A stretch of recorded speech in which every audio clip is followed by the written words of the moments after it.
Lo que estás a punto de escuchar cambiará tu forma de ver MotoGP para siempre, porque esta no es solo la historia de un piloto, es la historia de un gladiador que dejó la comodidad de una era dorada en Honda, para subirse a una bestia roja que pocos han sabido domar, la Ducati, y si creías que ya lo habías visto todo de Marc Márquez, apenas estamos comenzando, pero antes de continuar, suscríbete a Leyendas del Asfalto.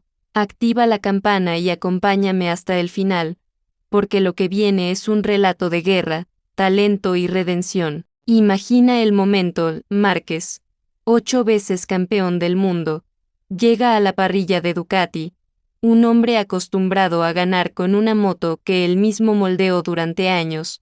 Ahora debía enfrentarse al monstruo italiano que muchos describen como indomable, excesivamente agresivo en la entrega de potencia, brutal en recta pero con un carácter que había quebrado a más de un piloto, y ahí estaba él, el niño prodigio convertido en veterano, con cicatrices en el cuerpo y en el alma, pero con esa mirada desafiante que siempre deja claro que aún no ha dicho su última palabra, sería capaz de controlar la Ducati, o terminaría siendo devorado por ella. Como tantos antes que lo intentaron, la tensión en el paddock era palpable. Rivales de toda la vida lo miraban con una mezcla de respeto y miedo, porque sabían que un Márquez con una Ducati en sus manos podía cambiar la historia del campeonato. El primer obstáculo no vino de la pista, sino del mismo box de Ducati.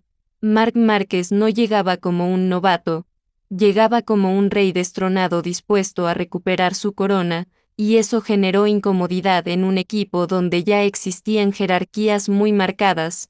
Pecco Bagnaia, el bicampeón, era el heredero natural, el hombre que había devuelto a Ducati la gloria tras años de sequía, pero de pronto, aquel reino se veía invadido por un guerrero capaz de alterar el orden establecido. Desde los test iniciales, la tensión se respiraba en el aire. Bagnaia no lo decía públicamente, pero dentro de su círculo íntimo sabía que Márquez no había llegado para ser un escudero.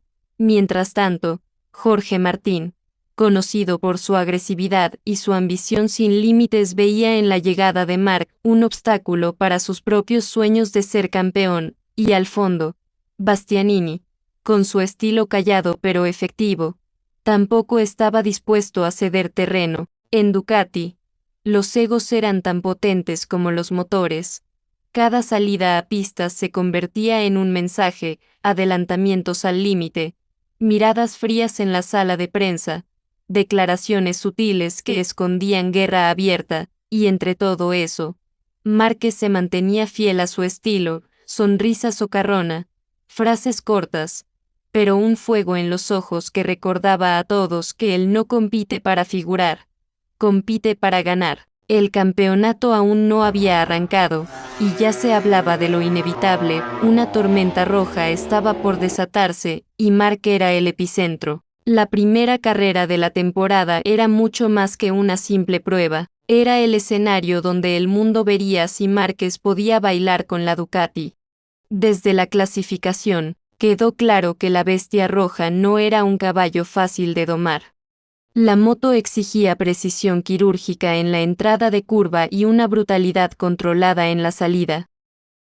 Cualquier error y el piloto era escupido fuera del asiento. En las primeras vueltas, el público contuvo la respiración. Marc, acostumbrado a forzar hasta lo imposible con la Honda, jugaba con un filo nuevo, debía reeducar su instinto sin perder su esencia. Y entonces llegó el primer momento de novela, en la curva más rápida del circuito. La Ducati le lanzó un latigazo que pudo acabar en desastre. Cualquier otro piloto habría salido volando, pero Márquez, con esos reflejos felinos que parecen imposibles de explicar, salvó la caída con un gesto acrobático. La grada explotó. No era solo habilidad.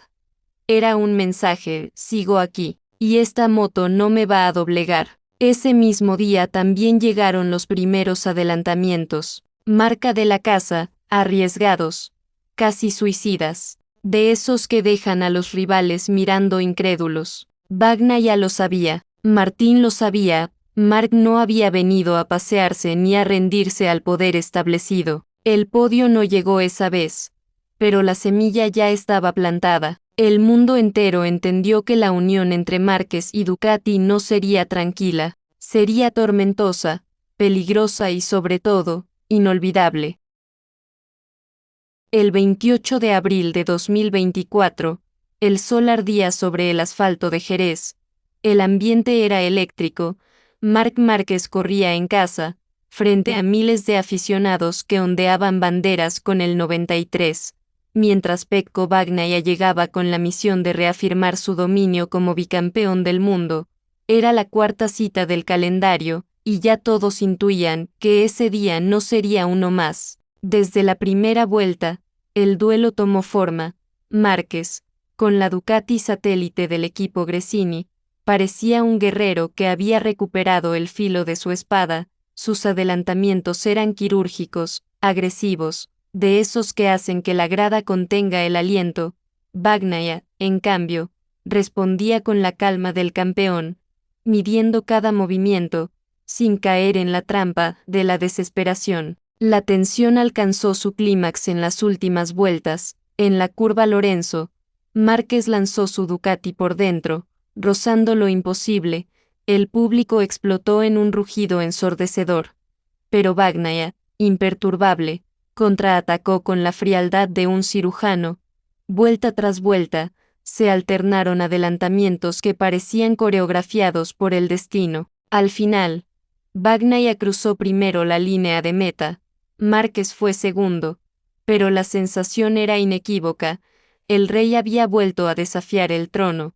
Jerez no solo fue una carrera, fue el comienzo oficial de una rivalidad que marcaría la temporada. Gracias por llegar hasta aquí. Desde su llegada a Ducati en 2024, Marc Márquez ha demostrado que su hambre de victorias sigue intacta, con 11 victorias en 16 carreras, incluyendo triunfos en Qatar, Italia, Argentina, Cataluña, San Marino y Tailandia. Ha dejado claro que su talento y determinación no tienen límites. Actualmente, lidera el campeonato con 512 puntos, seguido por su hermano Alex Márquez con 330 puntos. La temporada 2025 ha sido una de las más emocionantes en la historia reciente del motociclismo, con Ducati dominando la parrilla y Márquez mostrando su destreza y determinación en cada carrera. En el Gran Premio de Japón, Márquez tiene la oportunidad de coronarse campeón del mundo por 9ª vez.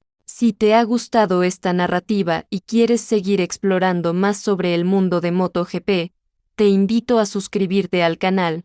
Nos vemos en el próximo capítulo.